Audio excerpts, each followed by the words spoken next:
Hello traders, Chris Buss here with Traders Profit Compass with a mid-session update for Monday, December 20th. It's straight up 12 o'clock as I'm starting the video. Wanted to give you guys a quick update on where we're at after the initial morning session, maybe some levels to look at this afternoon. I just want to start out with Treasury Yields. We've got a bid, a safety bid coming into Treasuries with yield down to about 1.39%. And of course, if yields are down, TLT is up. If you wanted to put an alarm, even if you're not going to trade it, put an alarm at 151.25 on TLT. That would give you a heads up that yields were heading lower. Probably an indication that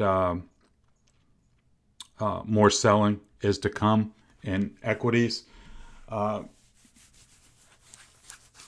to decide, what this is all related to, whether it's the Fed or COVID fears. It doesn't really matter. Whatever the reason is, just go level to level and don't get too wrapped up in the reasons why. That is almost impossible to ferret out and really counterproductive. It takes your mind off of the thing that's really important, and that is the levels that the equities or whatever it is you're trading are at. Now on the VIX, I show that the upper gap was filled. Now I know that this level was hit in pre-market trading. I'm not sure why that is registering on the VIX, other than the fact that possibly the VIX chart is whenever the VIX opens, then that's where it prints. But it's showing that this was filled. Obviously, now we have a gap below price on the VIX, which will eventually get filled. Now, if there was some kind of a panic move that you saw the VIX go into 29, 30 and get rejected, that would probably be a buying point, especially if the VIX gets rejected here. And we may get confirmation of that if the oscillators go oversold, and then we can position for what would probably be a pretty good bounce. But at this point, way too early to talk about that. Moving on to the SPY. Here's the gap down. So we've got a gap between 455 and 460, $5 gap there. We made a little run in the beginning, but really not really much of a bounce. Then we've proceeded down, put in a low at 451 and have bounced a little bit. You can see that bounce here on the 30-minute chart. So just using your technical analysis skills, if you break a low, if you break a prior low, that usually means more selling will come in. So one of two things can happen from here. We can put in a little bear flag, come up to 454, something like that, or even a little higher, and then roll over. So if you were to get above 454 and then lose that on the way down, you can get short against 454. Or if it doesn't make it, you can have your bear flag drawn in, and then a break of the flag, you can get short. Or you can just wait for the prior low here to be broken, and then look for a move down towards 449, 448. And I've put in that support level as a more or less a zone rather than a single line. You may get an overshoot of 449, come in here to 448 and catch some support, but this is going to be a key level. I want to just go back. Let's see. Yeah, 449 was the closing lows of these bars, but you can see we had an overshoot here down into the 448s and 447s.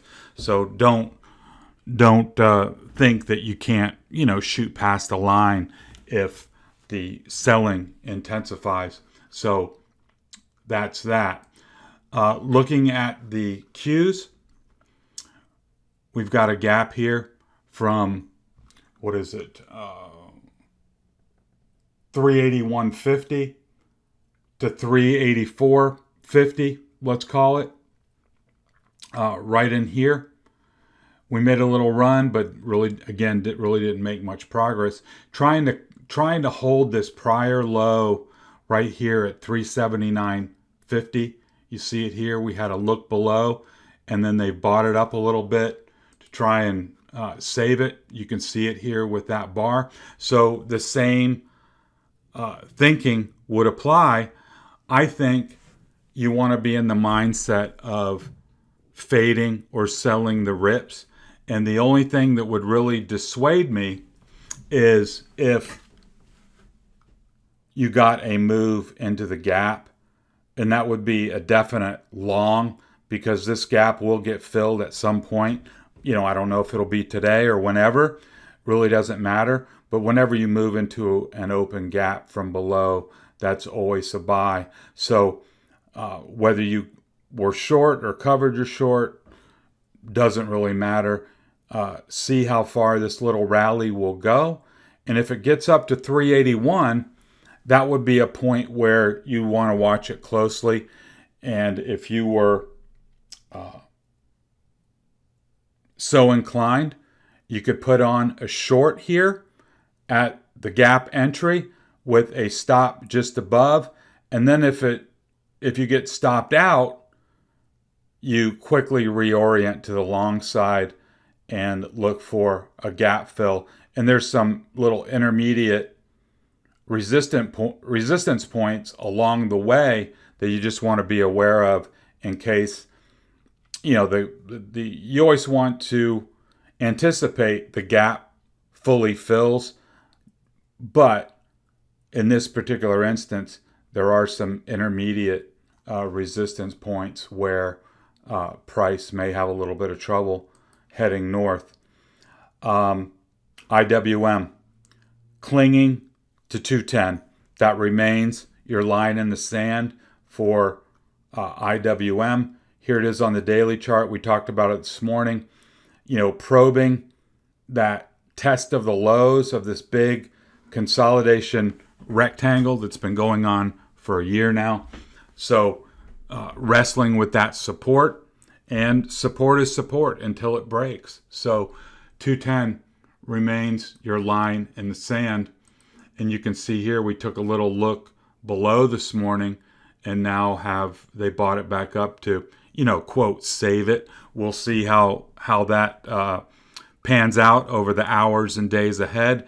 If it was just a, one last try at saving it and eventually it fails, or if they can save it, move up to the bottom of the gap and then try and fill that gap. And you can, I'm kind of a little off the scale here, but you can see we went down to 209 and then reversed. So I think 210 still remains your line in the sand. Moving on to Facebook. We dropped down below that 327 level, and we're sitting here at really 324 down at this line. You can see that it's trying to put in a little bit of a base here, but then if they take out this low here at, say, 323.50, you've got the top of the gap here down around 321, and then a gap fill will take you down to 318, and then there's a little line of support here. But if price loses its present level, then I think there's a very good chance you're at least going to come down here to test the top of that gap, maybe give a little reaction, and you may get that reaction to come back up to this level here, that, breakdown, back test, fail kind of a move that we've seen so often. But I think eventually, if you're below 323.50, then I think that gap is going to fill. And remember, I want to just show you the daily chart, which is really the one that matters the most. Remember, the longer the time frame, the more important the signals. And now we're clearly below 325 and clearly below the 200. So if you got short and you're trading the daily time frame, not trying to finesse any particular intraday rally or anything like that, you just stay short against 325 with a stop just above, and then you're looking for a first move down to this 312.50 area, and then if that level breaks, you're looking for 300. So from that standpoint, the bears or more downside is definitely favored unless and until that 200 at 325 can be recaptured. Apple came down to the top of the gap, spent 3 hours there this morning, and that's held. So as long as that holds, then price can come up here. I don't actually have it filled in, but you can see that there's a gap here from 171.14 down to 169.95 right here at the top of this gap. So that'll be the next move lower. If in fact the top of the gap fails, you would have a nice, what is that? Basically $3.5 move to the downside. Tesla battling right here to try and hold 900. You've got a little gap above that hasn't been filled yet, but you break this prior low at 393, then I think you're going to go lower here on Tesla. And we showed the daily chart this morning, battling this uptrend line, currently below. I think, again, bears are favored unless this can get recovered this afternoon, etc. And I think it's open down to around 860. Doesn't have to be today, but until price can recapture this uptrend line at 910, something like that, then I think it goes lower. Microsoft. Let me show you the daily chart because I think that overrides everything. Notice we had the move down. They bought it up and actually closed that opening gap. So if you were Johnny on the spot and you caught that back test of the 50, remember we said this morning that you can stay short below, and if it got recovered, then you could be long, but that 50 EMA is going to be a great pivot point. And we said that really 322.50 was the line. And you can see that, we moved down, came back up, retagged 322.50, and we're currently below. So until that 322.50 level can get recaptured, I think it favors the downside. Now we're at the prior low right here at 318.50. You can see that. So I think a break back below 318.50, if you weren't already short against 322, then I think you can initiate a short right there. And I just want to go back one more time to show you that you've got an open gap down here at 315, and that would be your first target. Remember, first tap of a gap from above you're probably going to hold that and get a little reaction bounce there. But hold your ground, stay short, and look for that gap fill at that point. Moving on to Amazon, you see we had a prior low last week right here at 33.10, give or take. We tested that. We're above right now. I think that will be your next point of your next leg down would be a break of today's low, and you can put that on your chart. Google. We came down to test this 2790 area. You can see that we tested 3 consecutive hours this morning, and now we're trying to work our way back up. I think the same kind of thinking holds, that into this gap or this little resistance area between 2810 and 2815, that's going to be your pivot point this afternoon. If the rally proceeds and moves into that gap, you can be long, tactically. But if you were to come up here, or if price were to come up here to the Friday close along this line, look at all the reactions along this line, and that's going to be pretty stiff resistance. That would be a place that if you had gotten long either down here at the lows or for a gap fill, that would be the place where I would be taking that long off and switching to short with a stop just above. I have my doubts whether price can get through this level. And if it does, you take the paper cut and just say Chris was wrong. That's about all you can do at that point. But that would be a pretty bullish event if we came down, hit these lows, filled the gap, and then broke back above 28.35 right there. I think that would be very bullish. I have my doubts whether it can do that or not. Netflix has had a very interesting morning. Opened up here and then put in a big green candle, actually 2 of them, but then they started fading it again, and time will tell. I think you've got a definite level here at 385. We talked about it this morning. If you were Johnny on the spot, saw that reach up and then this 397.50 fail and you got short, good for you. That was a good trade. I would stay short and see if you can get a move back into 585 here. But this looks like they're trying to fade it.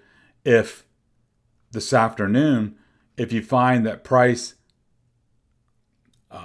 breaks out back above 597.50 and it looks like everything is starting to move up, your Apples and all your other FATMAAN names are stabilizing and moving up, you can take that long there and then look for 605 and then 612 on the way back up.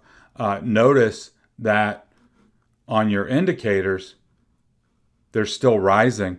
So there's some underlying buying pressure under the surface because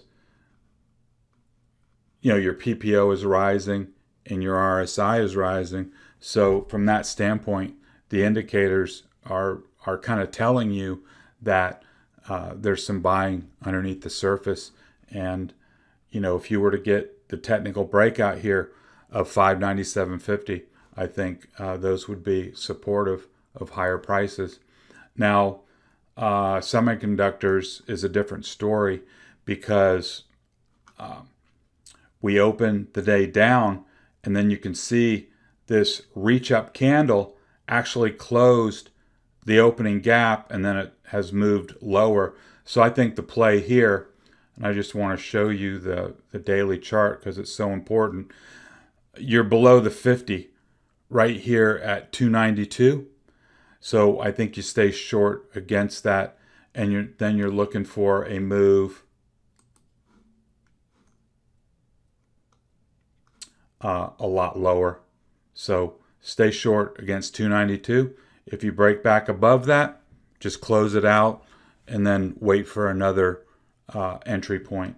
But I think it favors lower as long as the daily stays below the 50 EMA. So we're kind of at a lull here, right at the noon hour. The bulls are trying to make a stand. We'll see if they can do that. Again, don't get too many narratives working inside your head. Usually that can be detrimental to your active trading. If you're trying to actively trade this, just go level to level. Don't make any assumptions about anything. Price talks. Recapturing levels from below is bullish. Losing levels from above is bearish. If you break the daily low, that usually brings in more sellers. Let's see where we go this afternoon. Stay fluid and flexible. Don't get married to anything. That's kind of the choppy environment that we're at. So trade accordingly. Hope your day is going well. So let's wrap it up there. This has been Chris Buss with Traders Profit Compass. Have a good afternoon of trading. I hope the levels help, and talk to you next time.